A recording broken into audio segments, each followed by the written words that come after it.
Whole की बात कर लें, इससे बड़ी गाली क्या हो सकती है हमारी सिविलाइजेशन के लिए, हमारे लिए और चाइना के लिए।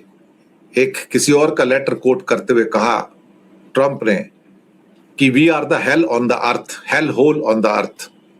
हम नरक हैं साहब, नरक, धरती का नरक। क्या गाली दी है साहब इस आदमी ने कि इससे इंडिया और चाइना के लोग यहां प्रेग्नेंट लेडीज को लेके आते हैं और फिर यहां पे जो जन्म लेता है उसको अमेरिकन सिटीजन मिल जाती है और उसके बाद फिर पूरे परिवार को लेके आते हैं, अपना पूरा नरक अमेरिका में लेके आते हैं। और भारत और चीन देशों जैसे देशों को हेल होल यानी कि धरती का नरक कहकर बेहद खराब एड्रेसिंग किया है। मुझे लगता है कि इस किस्म की जो टिप्पणियां हैं, इस किस्म के जो कमेंट्स हैं, वो अपने आप में बहुत ही एक किस्म से कहा जाए तो मतलब अपमानजनक है। जो लेटर शेयर किया ट्रंप ने, वो कहते हैं कि हम लोग जो है ना, इंडियन और चाइनीज जो हैं, हम यूरोपियन अमेरिकन जैसे नहीं हैं। यहाँ इटालियन आए घुल मिल गए, पोलिश लोग आए घुल मिल गए, वो मेल्टिंग पॉट में अमेरिकन बन गए। मेल्टिंग पॉट हम बन चुके थे, अब हम कैश इन पॉट बन गए हैं। आगे कहते हैं कि हम मेल्टिंग पॉट से फिसलकर अब चैम्बर पॉट यानी कि गंदगी के ढेर तक आ पहुंचे हैं। हमें इंडिया को और चाइना को गंदगी का ढेर बना दिया साहब, और हमें हेल होल कहा है। और कहते हैं कि ये लोग जो आ रहे हैं इंडिया और चाइना से, ये अमेरिका को ना डस्टबिन में कन्वर्ट कर रहे हैं। एक किस्म से कहा जाए तो कचरे का डब्बा होता है ना, उस पर कन्वर्ट कर रहे हैं। आप खुद सोचिए कि हमारी इज्जत क्या है साहब, इज्जत क्या है? धरती का नरक, नरक का द्वार। हम हिंदुस्तानी और साथ में चाइनीज भी, और हमारे फॉरेन मिनिस्ट्री आके कहते हैं हाँ हमने रिपोर्ट देखी लेकिन हम इस पर कुछ कहेंगे नहीं। इज्जत हो तो कहोगे। ट्रंप सामने जो मर्जी आपको कर देगा, आप तो कुछ बोलोगे नहीं, आपकी कोई इज्जत तो है नहीं। आप तो सड़क पर चलते हो जानवर हो, कोई भी आके ठोकर मार के चला जाएगा इंडिया को साहब। हमारी क्या इज्जत है साहब? कोई हमें नरक का कीड़ा कहता है, कोई धरती का नरक कहता है, कोई नरक का द्वार कहता है, या तो कोई ऐरा गहरा नत्थू कहरा आएगा और हमको ठोकर मार के चला जाएगा, जूता मार के चला जाएगा, और हमारा प्रधानमंत्री सुनता रहेगा। हमारा प्रधानमंत्री सुनता रहेगा क्योंकि उसको गद्दी प्यारी है। जितना मर्जी अपमान करना है। प्रधानमंत्री भारत के 140 करोड़ लोगों से कह रहे तुम्हारी कोई इज्जत नहीं भाई, तुम इज्जत के काबिल ही नहीं हो, तुम्हारी कोई औकात भी नहीं है। अगर ट्रंप ने तुम्हें ये बोला ठीक ही बोला होगा, लेकिन मैं तो ऊपर बैठा हूं ना, मैं तो गद्दी पे बैठा हूं, मुझे कोई फर्क नहीं पड़ता वो तुमको क्या बोलते हैं, क्योंकि मोदी को इंडिया से कुछ लेना देना ही नहीं है, ना इंडिया की इज्जत से कुछ लेना देना है। यहां तो हथकड़ियों में, बेड़ियों में हमारे भाई बहनों को जकड़ कर भेज दिया गया, कई कई प्लेन भर के। हम कुछ नहीं बोले साहब, हमारी कोई इज्जत नहीं है, हम तो सड़क पे चलते हुए जानवर है साहब। कोई भी आके ठोकर मार के जा सकता है, कोई भी मार सकता है। अगर जिस देश का प्रधानमंत्री अपने देश के 140 करोड़ की इज्जत नहीं करेगा साहब, तो बाहर वाले क्यों करेंगे? हम कौन है? हम तो कॉकरोच है ना। कोरोना में 50 लाख मर गए, सरकार कहती 5 लाख मरे, 50 लाख कहां मरे? आप बताओ ना मेरे को। जो भारत के जो लोग मर गए, मृत्यु को प्राप्त हो गए, डेथ हो गई, आप अपने डेथ के काउंट को एक्सेप्ट नहीं कर सकते तो आप क्या इज्जत करोगे? या रोज सैकड़ों लोग मर जाते हैं साहब, कोई एक्सीडेंट में मरता है, कोई फैक्ट्री में जल के मरता है, कोई चलती हुई बस में चल के मरता है, कोई एक्सीडेंट में मर जाता है, किसी को क्या फर्क पड़ता है साहब? हम लोग तो एक नंबर है यहाँ पर, हम लोग इंसान थोड़ी हैं। इंडिया में इंसान की क्या कीमत है? कुछ भी नहीं है। We are just a number. और ये नंबर सिर्फ इंडिया में नहीं है साहब, ये पाकिस्तान में भी है, बांग्लादेश में भी, नेपाल में भी है। We are just a number sir.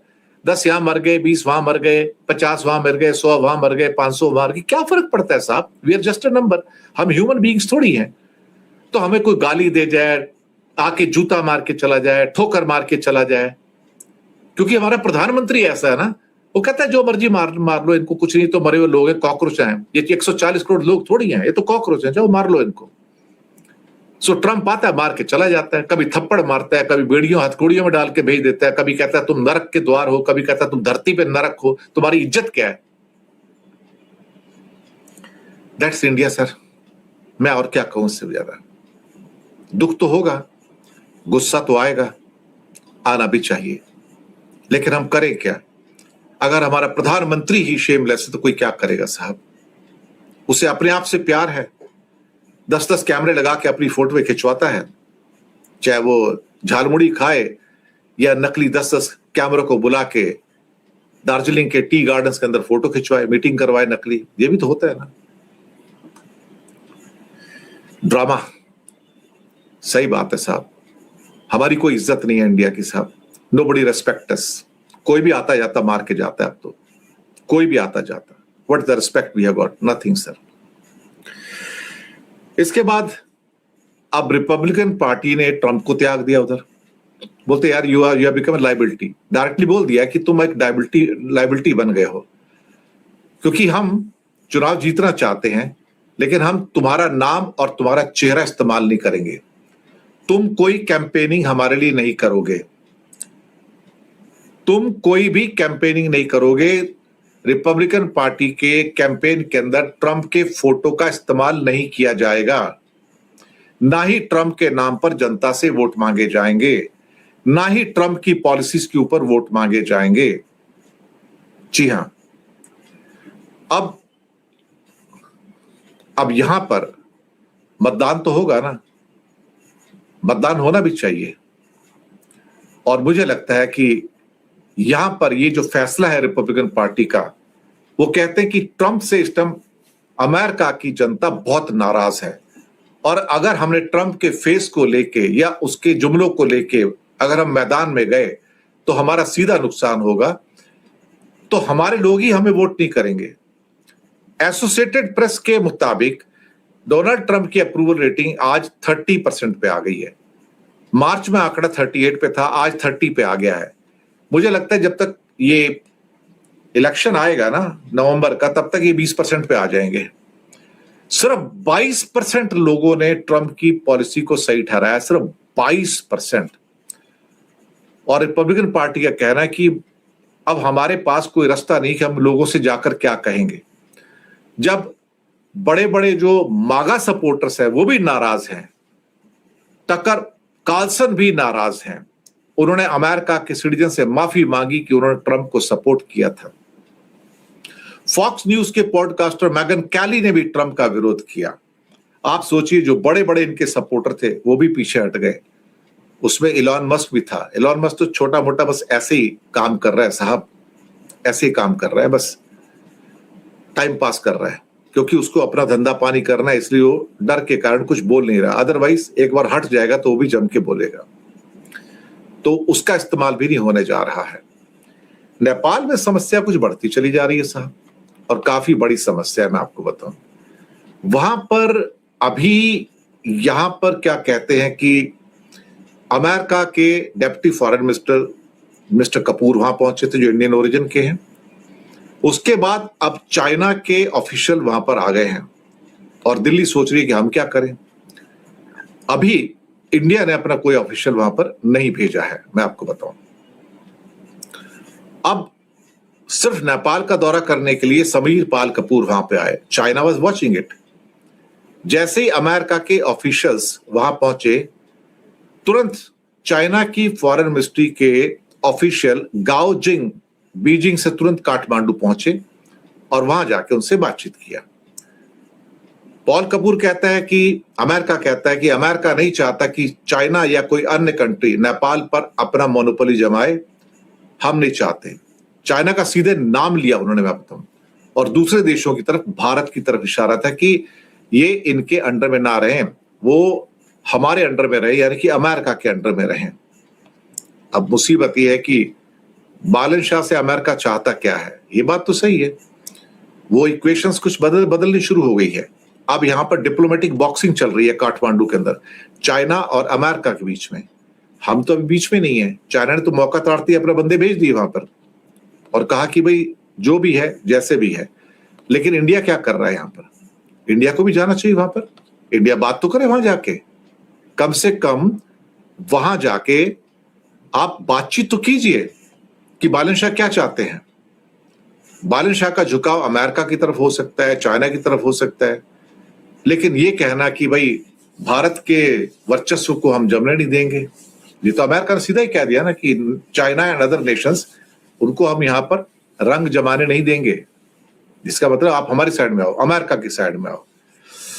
अब बहुत कुछ हो रहा है, रस्सा कशी हो रही है वहां पर, लेकिन हाँ, इंडिया से अलग रहना भी मुश्किल है उनका, नेपाल का, क्योंकि उनके लोग आते हैं यहाँ नौकरी करते हैं, रोजी रोटी का भी उनका सवाल है, तो बच के कहाँ जाएंगे वो।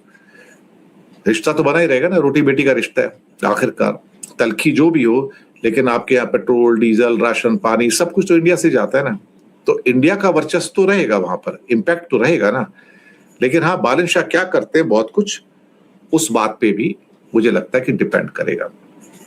इस बीच में ईरान ने हॉर्मुज से काफी कमाई कर ली है, एक्सेप्ट कर लिया अब तो कि टोल टैक्स की वसूली हो गई है और अब लगातार होती चली जा रही है, और उसकी जो पहली जो किस्तें मिली हैं वो किस्तें हमने उसके सेंट्रल बैंक में जमा कर दिए हैं, तेहरान के खाते में जमा कर दी गई है।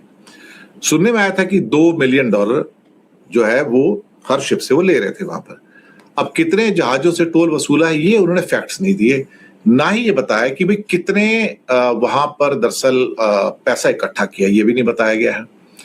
अब सवाल ही पैदा होता है कि यहाँ पर ईरान ही तय करेगा कि क्या होने जा रहा है। डोनाल्ड ट्रंप अब जो कहेगा तो उसके कहने से कुछ नहीं होता, लेकिन आईआरजीसी ने बोला है कि भाई अगर आप बाहर जाओगे तो भैया पैसे दे के जाना।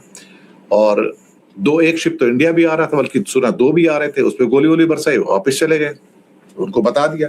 इंडिया ने प्रोटेस्ट भी किया। प्रोटेस्ट से होता क्या है एक्चुअली, ईरान की जो सरकार है वो तो इंडिया को सपोर्ट कर देती है, जैसे पेजिशकिन अब्बास अरागची है, लेकिन आईआरजीसी का कभी कोई ऐसा बयान आया नहीं कि हम इंडिया को सपोर्ट करते हैं। मैं आपको पहले बता दूं, आप बताइए मुझे कोई आईआरजीसी का कोई एक बयान हो जिसमें वो कहें कि इंडिया हमारे लिए बहुत इंपॉर्टेंट कंट्री है। नहीं, आईआरजीसी का ये बयान जरूर है कि चाइना हमारे लिए बहुत इंपॉर्टेंट कंट्री है, रशिया इंपॉर्टेंट कंट्री है, लेकिन आईआरजीसी का ये बयान हमने कभी नहीं सुना कि इंडिया हमारे लिए इंपॉर्टेंट कंट्री है। हमारे लिए तो डिप्लोमेटिक हार है ना एक्चुअली, देखा जाए तो।